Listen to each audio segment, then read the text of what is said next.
have nothing to hide. So we've been told, and some choose to believe it, but I know they're wrong. Wait and see.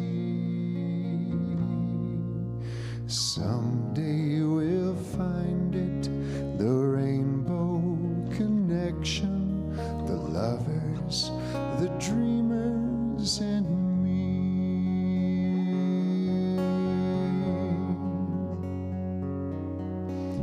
Who said that every wish would be heard and answered when wished on the morning star? Somebody thought of that, and someone believed it.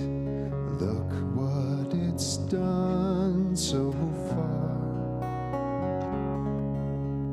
What's so amazing that keeps us stargazing? And what do we think we might see? Someday we'll find it, the rainbow connection, the lovers, the dreamers, and me. All of us under its spell, we know that it's probably magic.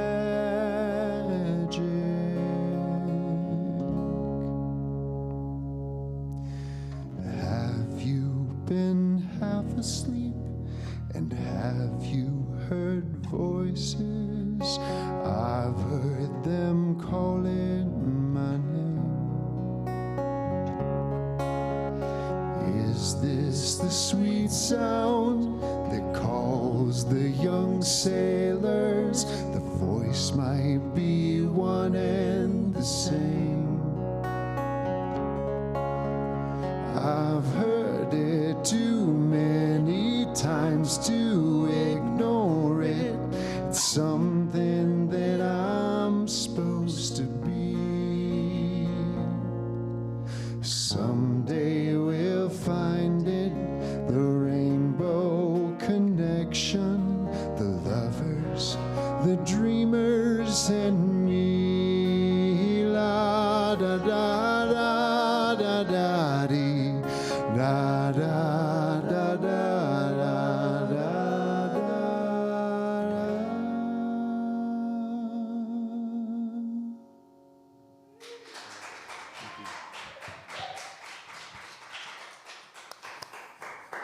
Beautiful.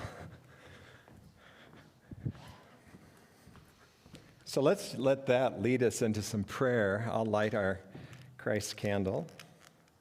I think I'll light our Christ candle. There we go.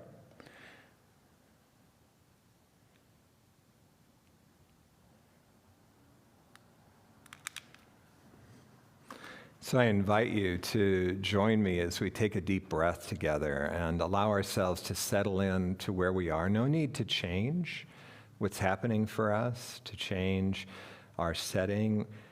We learn that we can connect with who and what we are in any place. If you're comfortable, join me in closing your eyes. Part of that connection is turning within.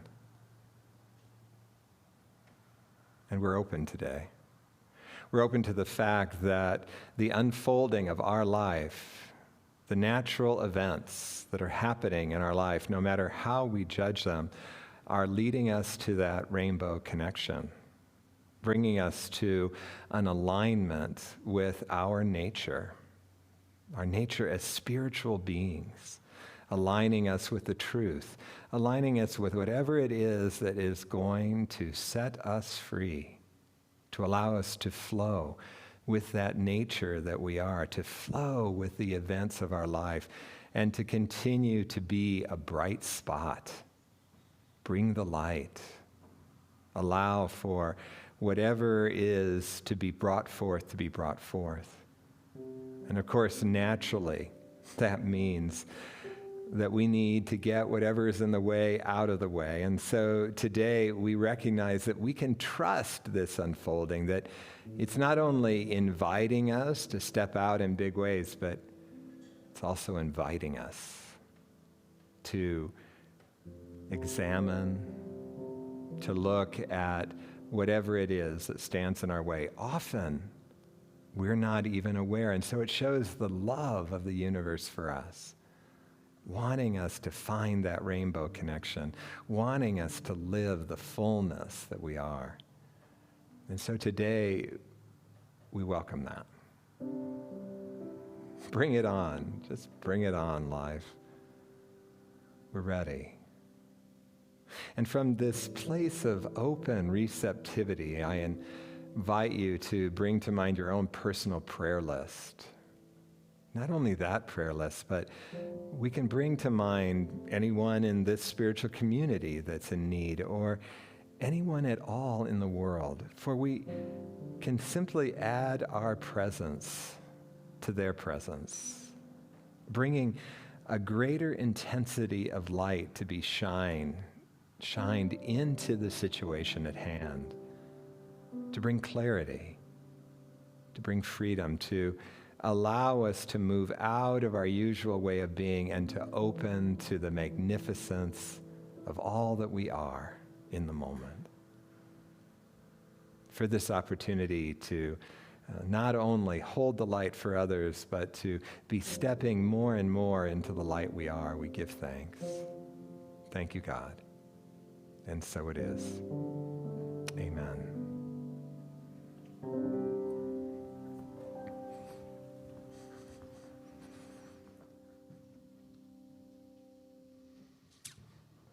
I was really excited to get the call to come play music here today, especially when I heard what the theme, what the message is. It's all around anger. And I thought, well, you've come to the right place. Which, I mean, I think most humans can relate to, really, at some point in our lives. Maybe more these days than days in past, maybe not. But it got me thinking about how angry I used to be at a large group of people. Anyone that followed the teachings of Jesus, because I thought he was kind of a real jerk for a while, because I didn't quite understand what the true message was until my dad turned me on to a book called Discover the Power Within. And what I got from that book was unconditional love. It's just love your neighbor as you love yourself, love God as you love yourself. And I was like, I can get behind here. But that unconditional love is very challenging with ourselves, probably in particular, but with each other. And, I'm still working out how to do that, especially when we tend to make each other, we do interesting things. We do cute human stuff, as our friend Sally says, and can cause some anger. So this song addresses that desire to unconditionally love each other and speaks to the struggle of doing so. And word of warning, it's quite a bit different from the first song. It was either this or Rage Against the Machine, but we landed on this song. There we go.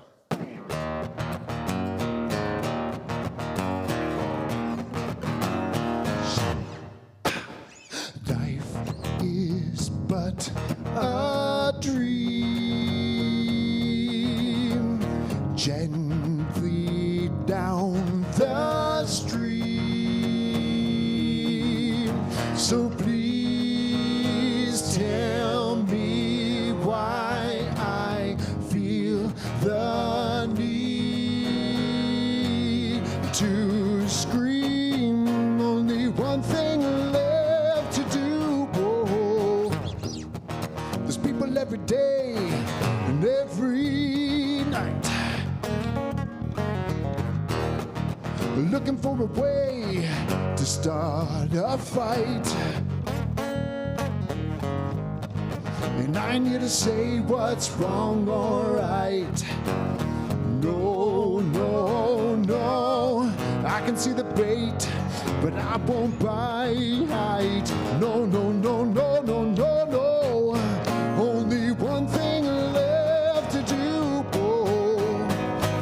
gonna keep on loving.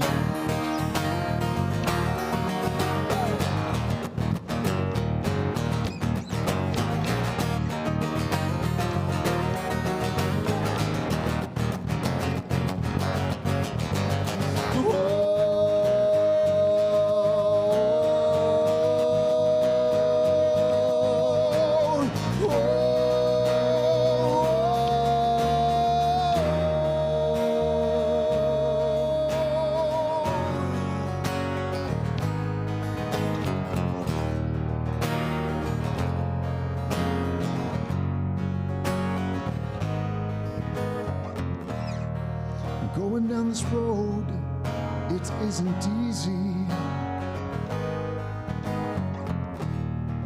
Heading down this path, it's a thing to do.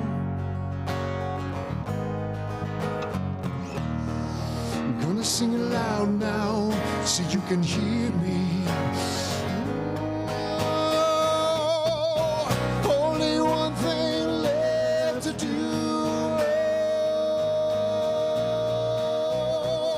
It's the only way I can make it through. I can make it through.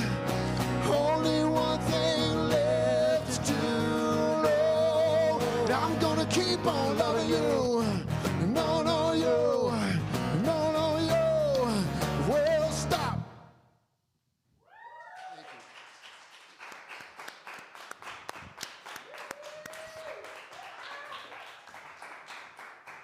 So good to have you guys. Really great to have you. It's good to be back. I've been away for a couple of weeks, at least away from you guys. I'll actually be here for the next week too, so 2 weeks on. We have been working for the last 4 weeks with Arun Gandhi's The Gift of Anger. If you've been with us, you know that it's been a powerful journey. I thought I sort of took on the book with Sue's recommendation. I've just been reading along as we go, and I was curious how we were going to spend a whole book on anger. What really unfolded was we got to experience not only the teachings about anger, but really the book unfolded an understanding of how to align with a life of peace and love. How to be that in the world. Powerful. One of the things we talked about at our 9 o'clock outside service is just because we've spent 4 weeks working on anger, and for many of us, working on anger for most of our lives, it doesn't mean that we're ever going to figure it out. One of the things we have to understand about being human is that it can be quite surprising and can come up in ways that we never imagined before. And so certainly part of the process too is having compassion with ourselves and opening to the possibilities of life and working with whatever it is that arises in our life. I was excited to take on this lesson. The book, instead of being divided into chapters per se, it's divided into lessons for us to look at. And this is lesson number 10. It comes very close to the end of the book, and it seemed so appropriate because it's about you will be tested. You know, so here we've gone through 9 different lessons, and Sue and I have picked 4 of them to speak to you about. And we can often think on our spiritual journey, okay, I've got this. Yeah, I've got it, right? And then the universe comes in and throws us a curveball. And so often, everything we've learned seems to go out the window. And it's important for us to understand, and it's really the 5th step of our Unity basic teachings, that it's not enough to read and study and talk. At some point, you got to engage with the teachings, and that's where we learn, that's where we grow, that's where we mature. And so, in this chapter, Arun is informing us, that indeed he has definitely grown. He's back in South Africa. His family has recently come back to South Africa because of unrest in India. His grandfather is still there, really holding the high watch, continuing to work with the unrest that's happening in India. And Arun says that opens this chapter by saying that he's walking home from school with his sister, his younger sister, and she is frustrated and sort of having a meltdown. And he says, in the past, that would have really frustrated him and brought him to anger. But from being in the presence of his grandfather, of being sort of taken under his wing by his grandfather, that he has a much greater understanding of what's going on for his sister, compassion for his sister, and he has a toolbox that allows him to really be there with her in her meltdown without having a strong response. But then a gentleman from one of the ashrams comes seeking him out and says, Arun, you need to get home, and you need to get home fast. And what he finds out when he's home is that his grandfather has been assassinated. And making a long story short, he's angry about it. And he wants to kill the guy that has killed his grandfather. And his parents, his parents point out, have you forgotten everything that your grandfather taught you? And boy, isn't that the truth? I mean, when these things come up, we're really not even thinking, are we? If we are treading areas that we have not tread before, where we didn't realize that maybe we had some kind of issue, often everything we know can seem to go out the window and we go back into some patterned way of being. Can you relate? And this isn't an opportunity to beat yourself up. This is just us acknowledging what it's like to be human, what we have to go through as human beings. I've been curious for myself, why does this happen? And wouldn't it be fun to say it only happens like once every few years? But no, it happens with some frequency. It's a bummer. But as I reflected on it this week, I think science can give us actually some understanding of it. And I'm thinking about the development of neural pathways in our mind and how, when big energy comes up, anger is a big energy. When it comes up, it's going to tend to take the path of least resistance. And often it's through those big, well-defined pathways. And the pathways of survival are big in us. When we were born, we were totally dependent on our parents, and we couldn't communicate.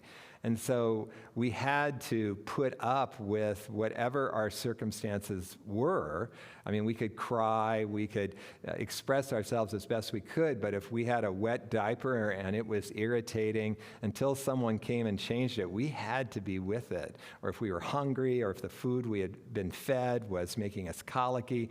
I mean, there can be so many things that go on for us that develop these pathways to help us to get rid of that negative stimulus. And certainly anger is one of them. We also learn how to repress our feelings or suppress our feelings. I mean, we learn so many well-defined patterns in order to survive. Remember, too, our nervous system was not developed, so these patterns are based on a young child that couldn't handle nearly as much as we could. But because they're so defined in us, they often become the go-to. That is, unless we work spiritually. Because in our spiritual work, we are practicing, right? We are practicing and taking on those narrow pathways and picking consciously new ways of being. New ways of focusing that energy, of being in the world in a different way. And as we continue to practice and practice and practice, those new neural pathways become just as prominent as the old and become the go-to for the energy of our life. One thing that really caught me in this chapter was in talking about his grandfather. Arun said that his grandfather said we had to be intelligent with our anger. And the quote that goes along with that was, what would be the best use of the anger you feel now? What would be the best use of the anger you feel now? With the insinuation that all that energy, all that life force that is captured in anger can be used for good. But it's not going to be very effectively used when we're in that angry state, right? Like Arun was resentful that his grandfather had been taken away from him. He wanted to kill the guy that did it. And so, that's sort of that eye for an eye mentality. And he quotes his grandfather in saying that if an eye for an eye just makes the whole world blind. And it's really talking about what Sue was talking about last week, the whole humility, the need to see that while we can be so frustrated when someone does something to us or impacts our life in some negative way, right, that we want them to in some way pay for it, to suffer through it, we don't recognize that we do the same things to others. And in fact, it's nearly unavoidable. You come to understand that when you work with people, that our issues don't all line up together. So the very thing that you can think you're doing for good really frustrates some people. In fact, I don't know if there's anything that you can purely do that's going to make everyone happy, that's going to keep everything copacetic. And so we've all done something that someone wants to take our eye for, gouge our eye out for. We'd all be walking around blind. Not very effective. And so, the question then becomes, and I want you to, if you've got some ideas for yourself, don't hesitate to type them into the chat box, but how do we begin to free the energy of our anger so that it can be used for something for good? Something that maybe brings about change, or something that makes a situation better for others. Arun gives some examples of what he and his family did to deal with his anger. His parents particularly saw that he needed some kind of outlet for what he was experiencing. Very close to his grandfather, but couldn't go to the funeral service because it was being held very soon after his death, no way for them to get there. And so his dad had the great idea of, why don't we throw a service right here in South Africa? There's so many people that loved your grandfather. Let's do something here. And not only did they do that, but they set up to do a commemorative say it again? Yeah, they did a tribute. Thank you. Being shouted at from both sides. Tribute. People remember the first service. Don't you love that? Do you remember the first service? So they did this tribute, 100 pages it turned out to be, and they talked about how they printed it on a hand press and whatnot, but that what it did, and this is a powerful thing for us to remember, is it helped him to rechannel some of that energy into a remembrance of the love that he had for his grandfather, to begin to feel the love again, to connect with our nature. Remember, our nature is inherently loving, and to begin to come to some peace with it. But what we're beginning to comprehend here in the West more and more, and certainly what we focus on in this spiritual community, is that we always want to work as deeply as we can. That it's important to work at what is the source. What is the very thing, what is the irritant that's still alive in us that this situation brought up and is causing the anger? And I think the support for this, I was just amazed to find that the support for this is in a Bible story that we on the staff and several of you have emailed me going, yes, but what about? And it's Jesus overturning the money changers' tables in the temple. We've been talking about as a staff, do you think that was, what do you think was going on there? You know, do you think that Jesus just had sort of a slip in consciousness, or what exactly was that burst of anger that came up? Well, of course, you know, in our first talk on this series, we talked about the fact that anger can really be a blessing, that anger brings about change. So Jesus could have been using that experience. But one thing that occurred to me this week and led me down this incredible journey was I realized I'm always focused on Jesus and the money changers. And for some reason, it just came to me in a quiet moment, they were in the temple. And immediately, you know, one of the metaphysical interpretations of temple is it's our consciousness. Think about it. It is in our consciousness that we decide what we're going to worship, how we're going to worship, when we're going to worship, you know, what we're going to align with. Are we going to align with our true nature, or are we going to align with something outside of our true nature, something that we think will give us what we want in our life? It's our temple. And out of that curiosity about temple, I started searching. I have this whole database of different books and stuff that have been computerized, and I can search by any subject, so I searched temple. And interestingly enough, one of my favorite metaphysicians, Ed Rabel, came up. And I loved reading his commentary. It was on this very scripture, right? I loved reading it because he starts out saying, well, I'm not exactly sure why this was included in the Bible, but the metaphysics are powerful, you know. And that's the truth. He said, I want you to notice that Jesus could have run those money changers out of the temple, but he did not. Instead, he turned over their tables. He said, do you see, when we get angry, we want to push away the threat. And we think that the threat is outside of us, so we're never really looking at what's going on inside of us.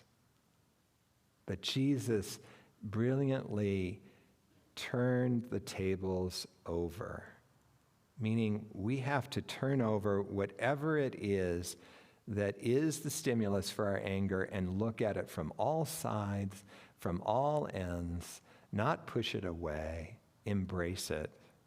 He also said if Jesus had chased the money changers away, they would have found a way to get back in. And isn't that the truth?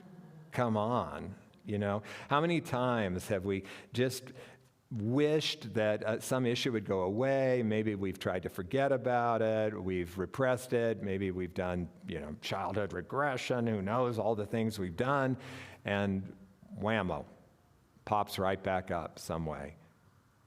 So much better when we're willing to turn it over, when we're willing to see what's going on with it, and of course, then turn it over to Spirit, to recognize this is part of our humanness, not to reject it, but to embrace it, and to recognize that then often it softens, begins to integrate. This is not something that Ed pointed out, but it occurred to me, this is what the Christ Spirit does in us. It illumines what needs to be looked at. The Christ Spirit is never afraid to explore, to be curious, to dig up that which hurts, because it understands that we have infinite capacity as its expression. We can handle it. What was happening with Arun? I don't know. I don't know for sure. But we can come up with many different scenarios of situations where his desire to kill somebody would make sense. One that I was thinking of is just exploring attachment. You know, every child, every infant needs to feel attached, particularly to its mother, but also to its father. And most of us, most of you that are listening, you got enough attachment because you're highly enough functioning that you're out in the world and you're watching a video like this, a live stream like this. But even so, the part of us that didn't quite get connected with, that didn't feel the support of the attachment, it leaves a little hole in our psyche, a hole that we're always trying to fill up, and always trying to fill up from the outside. And so, if you can imagine having Mahatma Gandhi as your grandfather and getting to spend 2 years with him and having him, he moves just a little slower. He's very attentive to you. He sets great boundaries, but he's still, you can feel in them the love. He's playful. He meets you in a way that's loving, supportive, acknowledging of who and what you are. Would really fill up a hole if you have a hole around this whole thing of attachment. And then someone comes and kills him. And suddenly he's gone, and that hole is opened up. And naturally, if it's not been examined, the neural pathways take us to that guy has taken away something that I need. That guy needs to be punished. When the real opportunity is to turn within and to feel what it is that's really happening for us, to explore it. That's where we begin to have the healing. And so I get very excited. In the book, they talk about, Arun talks about what he really needed to do, and it came, soon after, is he needed to start working on forgiveness. And next week, we're starting our fall program, which will include 7 weeks of content on Colin Tipping's radical forgiveness. Now, Colin is kind of radical in his perspective on life. Sue and I both read the entire book, and I said, Sue, I love this book, except, wow, I wish Colin hadn't shared some of his perspective on life. Because it's a no-fault, or it's a total fault perspective, that if something is happening into your life, your consciousness created it, your soul is working, has come into some kind of an agreement with another soul, and this is all working out for your greatest good. I can, buy some of that, but think about what that would put Arun Gandhi through, right?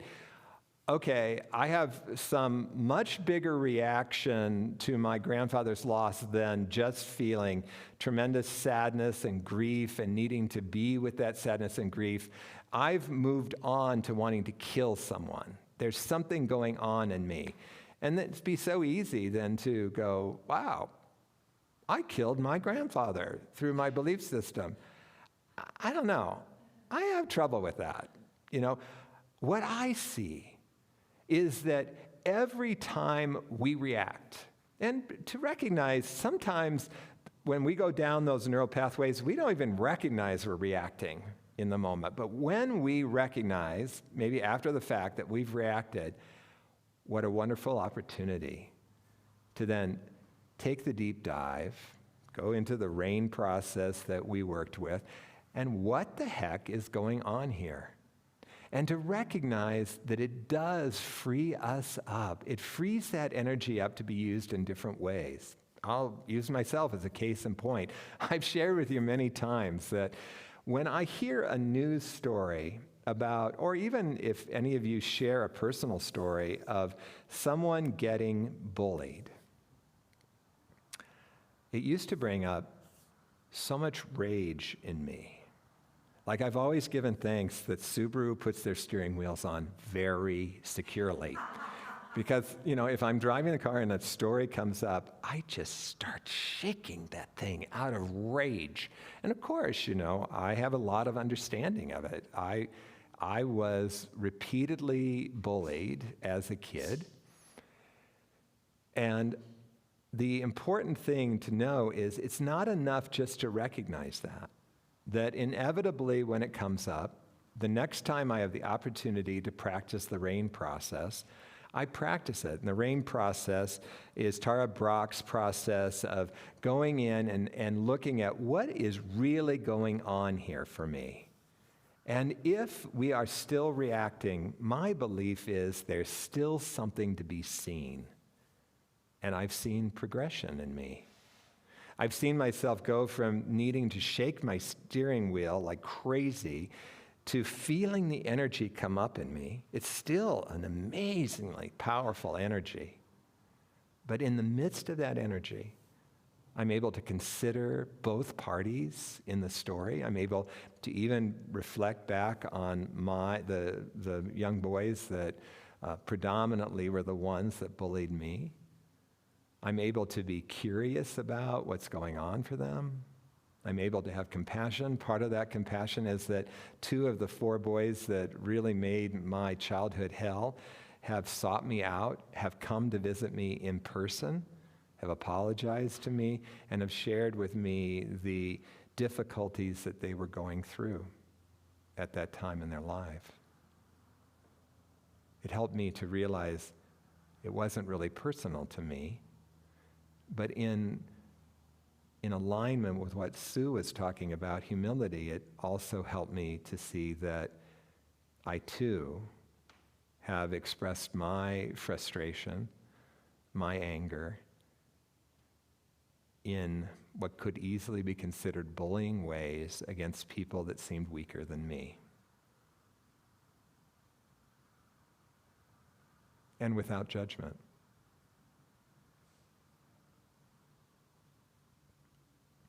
What I find interesting is in a time when I sometimes question whether what I do for work is having any impact, when the world seems to be getting more polarized, when there's more challenge, I feel this energy coming up in me saying, and this is the time. This is your time. Continue to share the message. Continue to teach. Clearly, this spirit within us, when it is freed in us, is totally about bringing the light, about sharing the love, about being the love.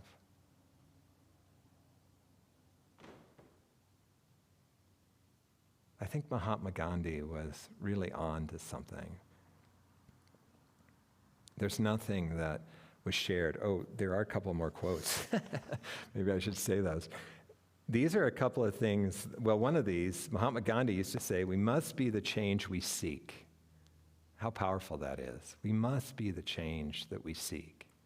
And he goes on, this is something that I think Arun's dad said. If we want this world to change, we have to change ourselves. If we want peace in the world, we have to find peace in ourselves. That's what happens when we're willing to treat the challenges of our life not as the universe being against us, but as an invitation to look at what's going on for us. As we get down to the very nuclear reactor, if you will, of that discomfort, it begins to soften. And we naturally, without having to focus on it, move into the state of spirit which is peace, which is love. Beautiful place to be. It's time for us to stop resisting the challenges that life puts us through, to begin to welcome them, to understand that they come to us to free us. They come to us to invite us to take a deeper dive. Or, if we're not reacting to them, they come to us to invite us into greater expression. It's all for our benefit. I don't know if Colin Tipping is right, that we've created it all, but it certainly benefits us. Take advantage of the benefit. Let's move into a time of some extended meditation and reflection. I invite you to join me in just taking a nice deep breath. And, if your judge is on you in this moment, and you'll know that because you're kind of feeling bad about the fact that you got angry, or, you're still in a pattern that you wish you were done with, you can just tell your judge to sit in the next room. It can have its little heyday in the next room. This is your time. Your time to just settle into the quiet and the peace. And to take, into consideration this idea of Mahatma Gandhi's that we're to use our anger intelligently. That this dynamic life force that has been channeled towards something that's frustrating us, something that's making us angry, can now be freed up. Freed up to do the work that needs to be done in our life or in the lives of others. We recognize in this moment that we are the living expression of Spirit.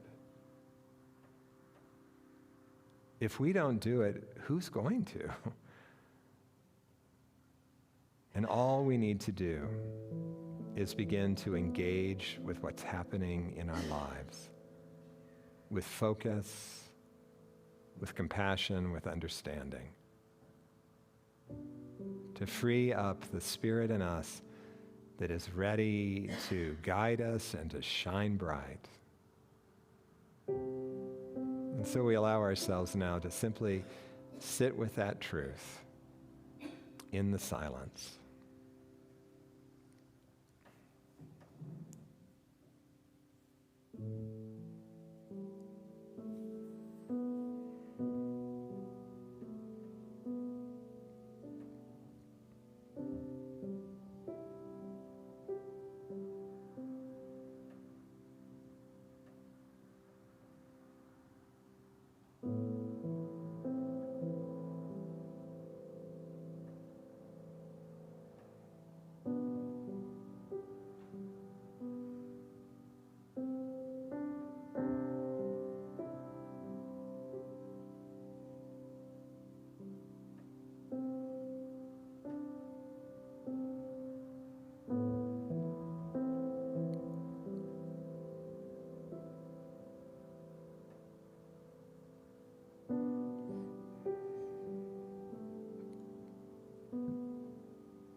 squeak back in here and get in. Thank you so much. This is the time in our service where we like to appreciate and take our love offering.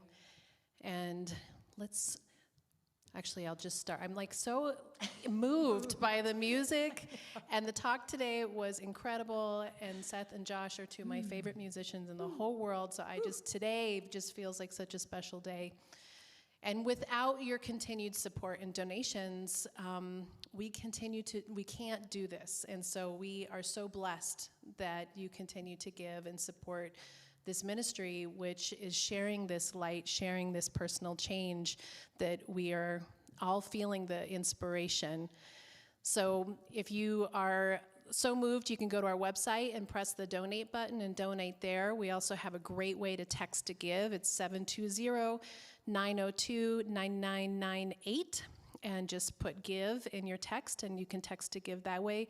Every single dollar helps us continue to thrive. And so we thank you for your continued support and love offerings. So with that, let's say our love offering blessing together.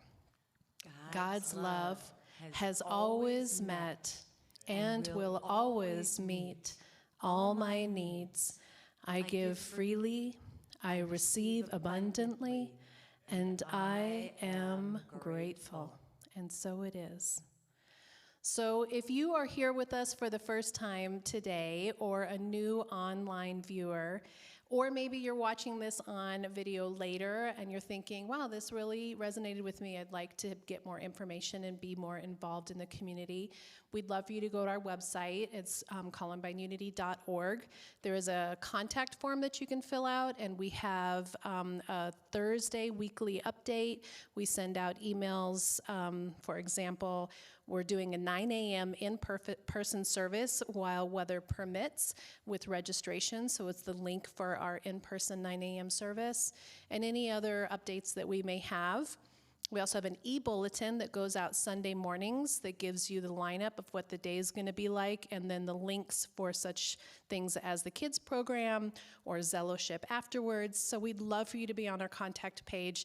And if you're new to Columbine in this new format, my name is Rachel Harrison. I am the Director of Community Care, and I would love an opportunity to connect with you and talk to you more about how Columbine is working now in this new way, and including the Colin Tipping fall program that you can do via Zoom. We have lots of great small groups that are still meeting, so please visit our website. Next is the fall program. So next week starts the fall program. We do a spring program and a fall program, and we pick a book, and they picked this incredible book, which is going to be a real challenge for a lot of us, but it's an amazing time to really do this inner work. And so we really encourage everybody to sign up for one of the groups. You can do that through the update that came on Thursday, through the e-bulletin came this morning. If you're new to us, you can go to our website, and in the calendar on September 20th, there's a link for all of the groups there.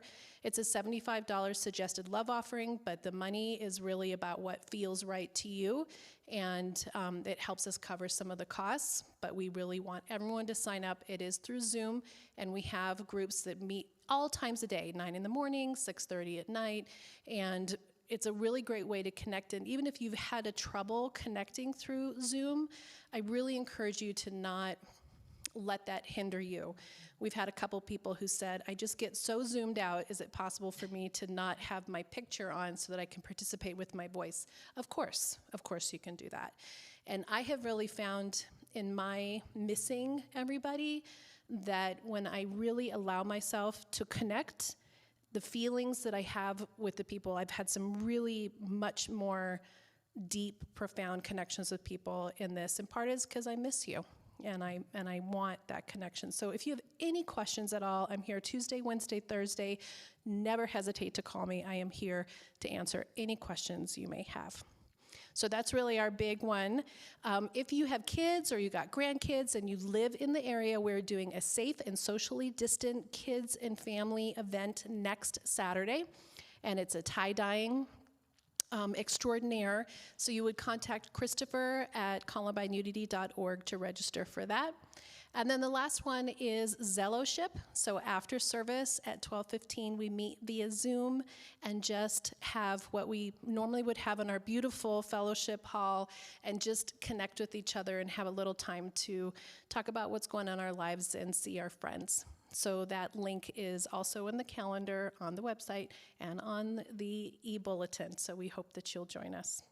That's enough of me, I think.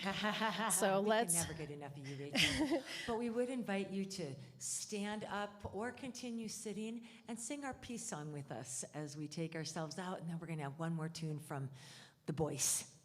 Yeah.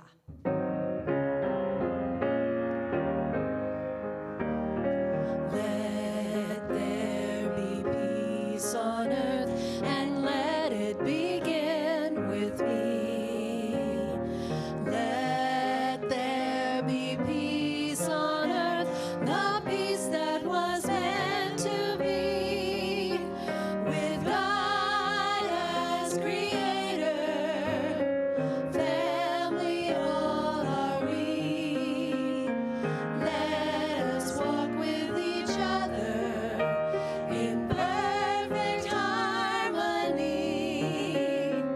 Let peace begin with me.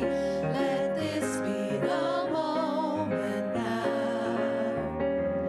With every step I take, let this be my joyous vow. To take each moment and live each moment in peace eternally. Let there be peace on earth, and let it begin with me. The light of God surrounds us, the love of God enfolds us, the power of God protects us, the presence of God watches over us. Wherever we are, God is, and all is well. Woo! We love you. One more from the Larsens.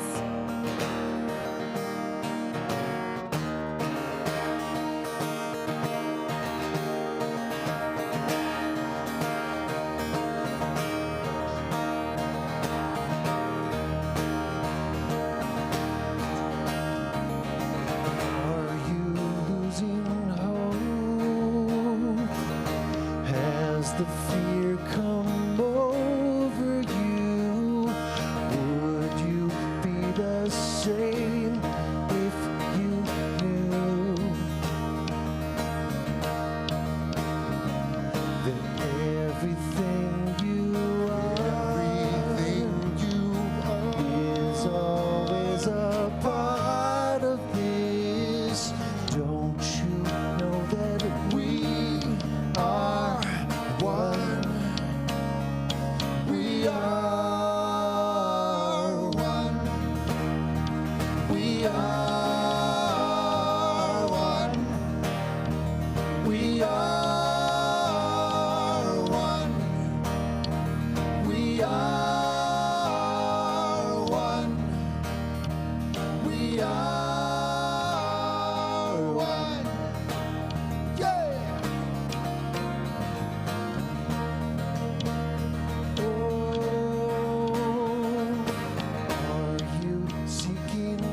and still will always be.